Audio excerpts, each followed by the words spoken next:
Are you currently using Tailscale? It's pretty good. And to be completely honest with you, I have been using it in my home lab for over a year now, until last month when I needed to add more users to my Tailnet. I either needed to upgrade my plan or switch to using Cloudflare Tunnels, which is free for up to 50 users and is super easy to set up. With 50 seats, I could add my entire family and friends, my parents, my kids, my grandkids, without running out of seats. So I decided to give it a try because it's free. What could go wrong? The best part is that private networks created with Cloudflare Tunnels are tightly integrated into the ecosystem. So they can talk to your entire Cloudflare network, like workers, D1, everything in between, and you just get the benefits of it, which keeps compounding. So if you run Tailscale in your home lab or your business and you're looking for a free enterprise-grade alternative, this video is for you. And the use case we are exploring today specifically is accessing your private network when you're away from home, or letting friends, families, or co-workers who are remote to you access your private network. So in this video, I'll show you how to set up Cloudflare Tunnels to work with private networks. I'll show you how to set up the agent on a machine in your home network, and also how to configure the client on the mobile device that's outside your network. So let me show you how this works conceptually. We're going to switch to my screen, and I have a diagram here to show you how it all works, like at a conceptual level. To the right here, I have my home network, and this has a bunch of devices, my router, some servers, a computer, a mobile device, and on one of these devices, I need to install the Cloudflare D tunnel, and I'm going to be doing that on the server because it's always going to be turned on and it's always going to be connected to the internet. So you install that in the server, and what happens is that it creates a reverse proxy to the Cloudflare network, such that the Cloudflare network can reach your home network, your private network, using that tunnel. And this is really cool because you don't have to reserve an IP, static IP address with your ISP. You also don't have to open up ports on your router or your firewall. It's just so seamless. You just have to install the agent and it handles all of the networking magic behind the scenes. Then to the other end of the diagram, I have a mobile device that's on a public network. So this is you traveling, or this is your family and friends or co-workers who are remote from your home network. They install the client on their mobile device, and when you turn on that client, they are connected to the Cloudflare network. And the Cloudflare network is where the magic happens, because when a request comes in from that device to the Cloudflare network that is targeted at your private network, say on this local IP address 192.168.0.1, Cloudflare intelligently routes that request or connection to the network where you have that Cloudflare D tunnel set up. And the cool thing about this is that that request can be forwarded to any device within your network that is reachable from the machine where you have that tunnel installed. So you can access services running on a separate computer, or like your computer, or a separate server, even if you don't have the Cloudflare D tunnel installed on them. You just have to install it once on a device in your home network, and through that device, you can talk to every other device within your home network. Now, the other part is when you need to actually access a public service that's not within your home lab. So again, your device on the public network sends the request to Cloudflare, and Cloudflare looks at it and figures out this is a request not destined for your home network. So it sends that out to the public internet, and then you get that resolved. So this is how it works conceptually. And now I'm going to show you how to actually go to set this up. It's actually really quite easy. So what you want to do is go to your Cloudflare dashboard. That's going to be on dash.cloudflare.com. And you want to scroll down to where it says Zero Trust. So go to Zero Trust, and then you want to go to Networks. So I'm going to go to Networks, click on Manage Tunnels, and click on Add a Tunnel. So I'm going to call this tunnel Home Server, because I'm going to install this on a device that's always on and running in my home network. And these are all the options you have to set it up on Windows, macOS, Debian, Red Hat, and Docker. I'll be going with the Docker installation setup because it's actually quite easy and quite universal. You can run this on any operating system and any hardware. So I'll switch to the terminal where I have my home server, and I'll paste this in. I already have Docker installed, So this is going to spin up the Docker container and set it up with Cloudflare D using my API token. Don't worry about it. I'm going to delete my API token after this. And when you head back to the dashboard, you should see the status change to connected, which is cool.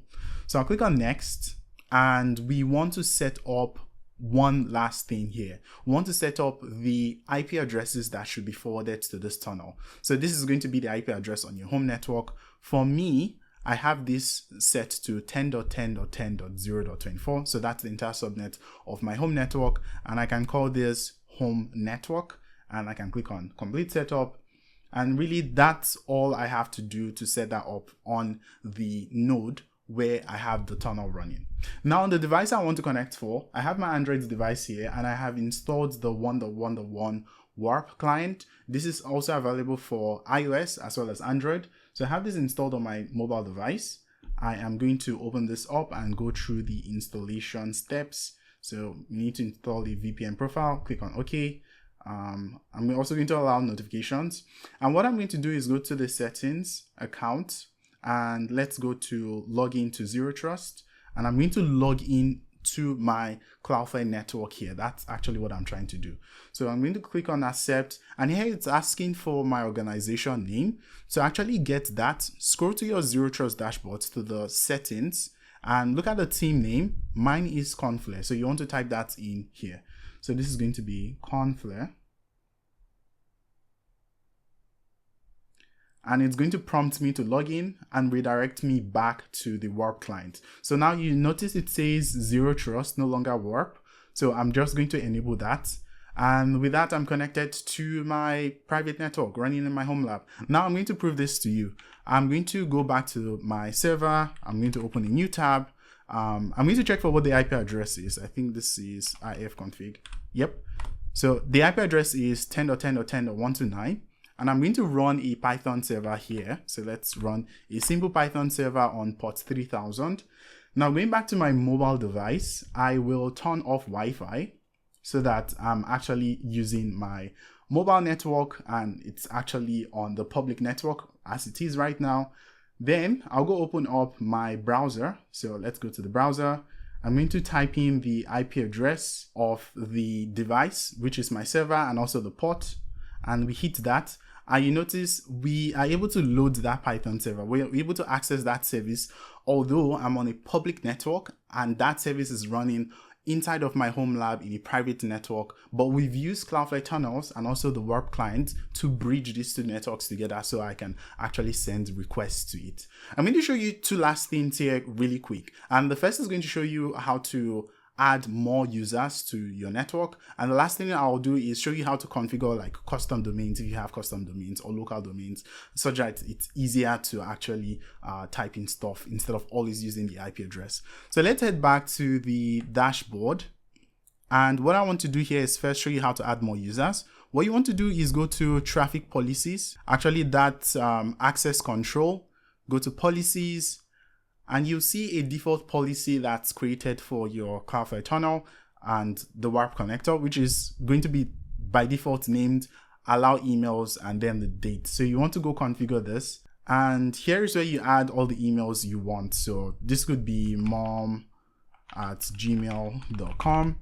And then they have access to my server, and you can add as many as 50 different users to this. I'm just going to save this and click on save. And now mom can log in using the Warp connector to connect to services I have running locally. The last thing I'm going to show you here really quickly is how to set up local DNS records for local domains you may have running in your home lab. So I'm just going to show you that quickly. So go to team and resources, go to devices, go to device profiles, and you should have a default device profile. So what you want to do is go configure that. Scroll down to the bottom where it says local domain fallback, and you want to click on manage. And this is where you define what domains exist in the local network. So for me, I have a .host domain. So I'm just going to delete this because I'm recreating it. So this is going to be a .host domain, and it's going to point to the DNS server I have in my local network, which is 10.10.10.1, and I can save this, and that's really good. So what I can do is go back to my mobile device. I'm I'm going to go open up a new tab. And what I can do is type in the host name and use the local domain of my setup. So this is going to be mbp16.host, and then the port where the service is running, which again is 3000. When I hit that, I should be able to open this up. And as you can see, I'm able to use the local domain on my local network to access the service running privately in my home network while I'm in the public network, and everything bridged to Cloudflare Tunnel. So this is how easy the setup is. I just wanted to share this quickly with you. I'm going to be sharing more tips in using Cloudflare Tunnels and Cloudflare networking stack in really awesome ways. If you have a home lab or if you have a small business and you're trying to figure out the networking bits, it's really powerful. It's enterprise grade. You can do a whole lot more than I've shown you today. So stay tuned for more videos, get subscribed, and I'll see you in the next video. Take care. Bye.